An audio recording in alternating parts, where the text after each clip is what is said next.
Hello friends, स्वागत है आप सभी का आपके अपने YouTube channel study for one day exam में। हम लोग सॉल्व कर रहे हैं यूपी ट्रिपल एस से संबंधित अब तक जितनी भी परीक्षाएं हुई हैं उनमें पूछे गए प्रश्नों को, और उन प्रश्नों में जो है हम सॉल्व कर रहे हैं हिंदी को। और हिंदी में जो है हम देखते हैं पहला प्रश्न आज का सबसे पहला प्रश्न है हमारा, यशोदा में प्रयुक्त संधि का नाम क्या है। यानी संधि कौन सी है यशोदा में, तो इसका संधि विच्छेद अगर हम करें तो हो जाएगा यशः धन द। मीन्स इसमें कौन सी संधि हो जाएगी, तो इसमें हो जाएगी विसर्ग संधि। ठीक, हो जाएगा सी। ठीक, देखते हैं अगला प्रश्न है, उच्चारण का संधि विच्छेद होगा। ऑप्शन है आपके उच्च धन आरण, उतः धन चारण, उद धन चारण, उच्चः धन चारण। तो इसका जो सही विकल्प हो जाएगा वो हो जाएगा ऑप्शन नंबर सी आपका, उत धन चारण। ठीक, इसमें कौन सी संधि हो जाएगी, तो हो जाएगी व्यंजन संधि। ठीक, व्यंजन संधि। ठीक, देखते हैं अगला प्रश्न है हमारा, भूर्ध्व का संधि है। तो जो इसका संधि विच्छेद है, तो यहाँ पर संधि की जगह पर यहाँ पर संधि विच्छेद होगा, तो इसको देख लीजिएगा आप लोग। तो इसका जो विकल्प है वो है भू धन ध्वा, भू धन ऊर्ध्व, भू धन ध्वा, यानी और आपका चौथा विकल्प है भू धन वा। तो जो इसका सही विकल्प हो जाएगा वो हो जाएगा भू धन ऊर्ध्व, यानी बी विकल्प। इसमें कौन सी संधि हो जाएगी, इसमें हो जाएगी स्वर संधि। तो स्वर संधि का कौन सा भाग हो जाएगा, मतलब कौन सी संधि हो जाएगी जो स्वर संधि के प्रकार हैं, तो उसमें जो हो जाएगी वो दीर्घ। ठीक है, दीर्घ संधि।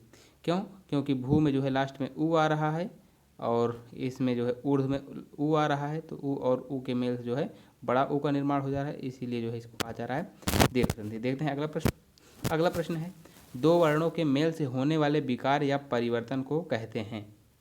ऑप्शन है आपके संधि, समास, उपसर्ग या प्रत्यय।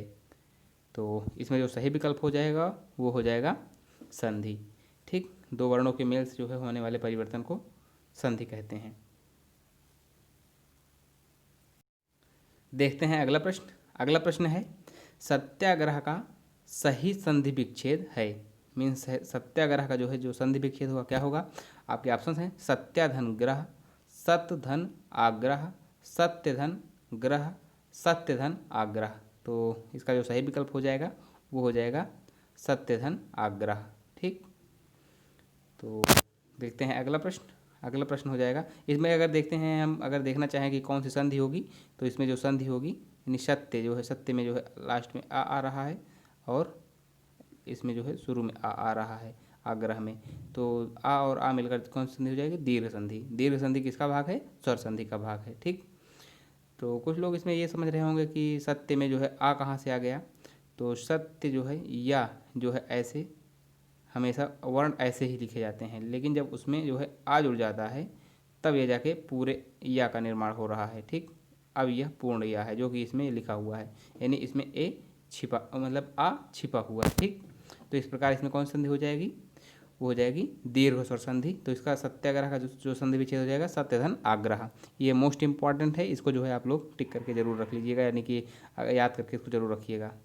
इससे संबंधित प्रश्न जरूर आ सकते हैं, क्योंकि जो कुछ महत्वपूर्ण संधि हैं जो यूपी ट्रिपल एससी की जो चुनिंदा संधियाँ हैं, जो यूपी ट्रिपल एससी जो है लगभग उन्हीं से पूछता रहता है, वो हो गई दीर्घ संधि, या फिर पूछ लेगा विसर्ग संधि। व्यंजन संधि से संभावना जो है रहती है आने की, लेकिन जो है इससे पहले प्रश्न पूछे गए हैं, ऐसा नहीं है कि नहीं पूछे गए हैं, लेकिन उसकी संभावना इन दोनों की अपेक्षा थोड़ा कम रहती है। यानी स्वर संधि तो आपको पूरी तरह से कंप्लीट होना ही चाहिए।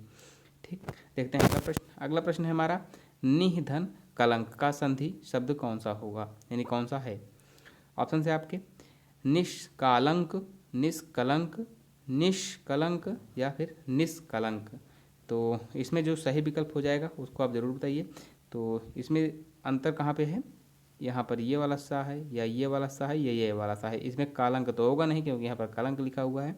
तो इसमें जो है आपको यही डिसाइड करना है कि कौन सा सा होगा। तो जो इसका सही विकल्प हो जाएगा वो हो जाएगा बी, यानी निष्कलंक। ठीक,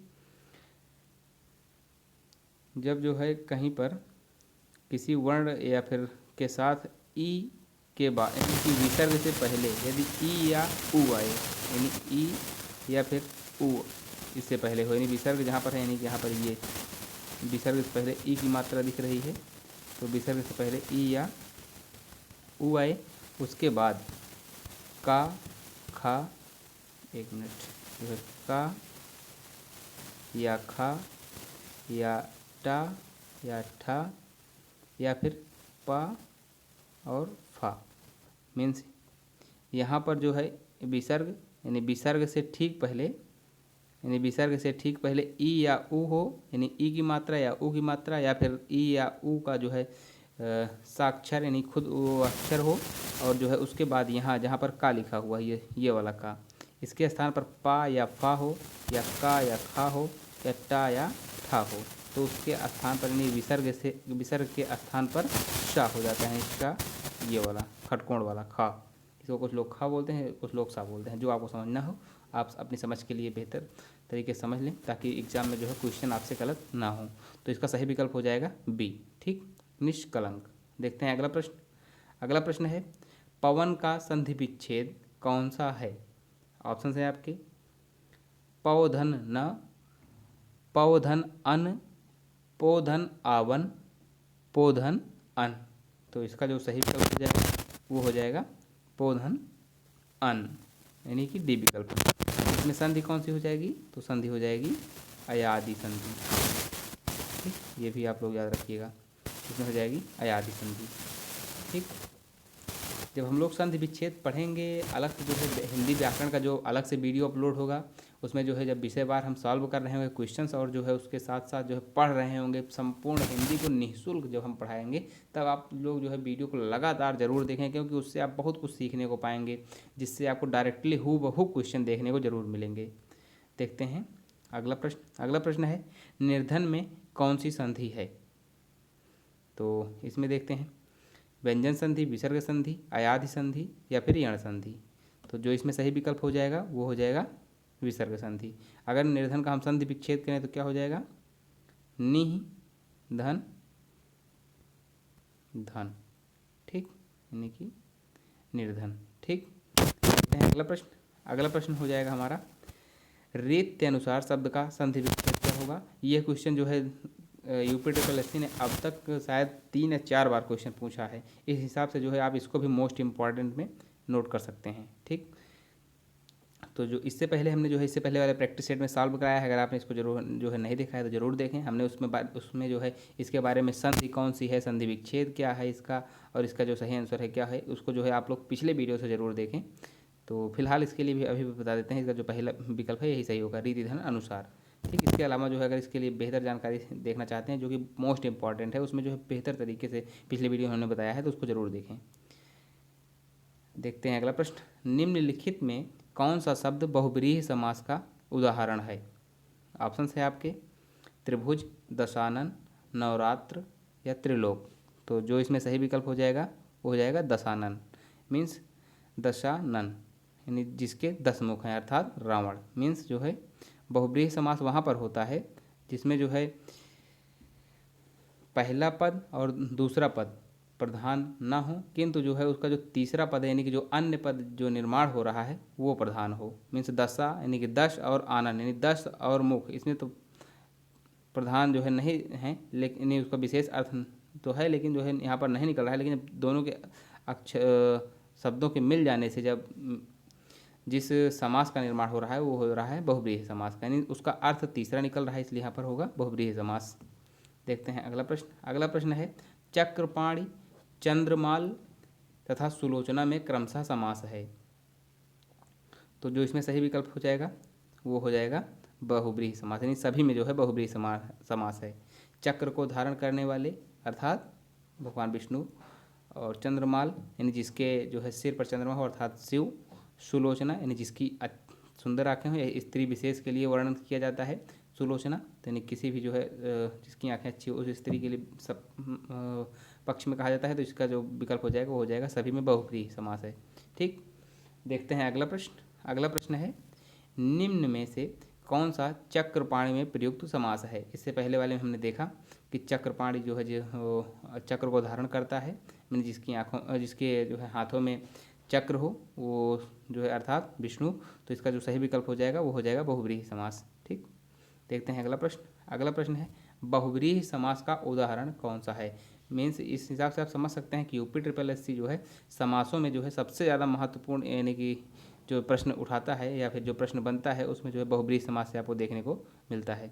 तो बहुव्रीहि समास जो है आप लोग बहुत बेहतर ढंग से ज़रूर पढ़िएगा और उसके लिए जो है हम वीडियो लेकर आएंगे, तो उसमें जो है निश्चिंत रहिए आप। केवल हमारे यूट्यूब चैनल से आप बने रहते हैं तो आपको ये इस बात के लिए पूरी गारंटी है कि आप जो है अपनी एक सफलता जरूर सुनिश्चित कर पाएंगे किसी भी परीक्षा के लिए, जिस परीक्षा से संबंधित हम तैयारी करवाने के लिए आपके लिए प्रतिज्ञ हैं। देखते हैं तो इसमें जो है बहुव्रीहि समास का उदाहरण कौन सा है। पंचवटी, करोड़पति, चतुर्भुज या फिर चरण कमल। तो जो इसमें सही विकल्प हो जाएगा वो हो जाएगा चतुर्भुज। ठीक, जिसकी 4 भुजाएं हैं अर्थात भगवान ब्रह्मा। ठीक, देखते हैं अगला प्रश्न। अगला प्रश्न है नीचे दिए गए शब्दों में से अव्ययी भाव समास का चयन कीजिए। मीन्स जिसमें अव्ययी भाव हो। तो इसमें जो विकल्प हैं आपके पाप पुण्य, आजीवन, घुड़सवार या फिर पीताम्बर। तो जो इसमें सही विकल्प हो जाएगा वो हो जाएगा आजीवन। ठीक, यानी कि जीवन भर, जीवन भर। ठीक, यहाँ पर जो है पूर्व पद प्रधान है, यानी आ जो है इसमें जीवन का तो सार्थक शब्द है, लेकिन जो है इसके साथ जो है जिसमें पहला पद है आ जो जुड़ गया है, यानी कि भर, जिसका अर्थ हो रहा है यहाँ पर ये जो है पूरी ज़िंदगी की बात हो रही है।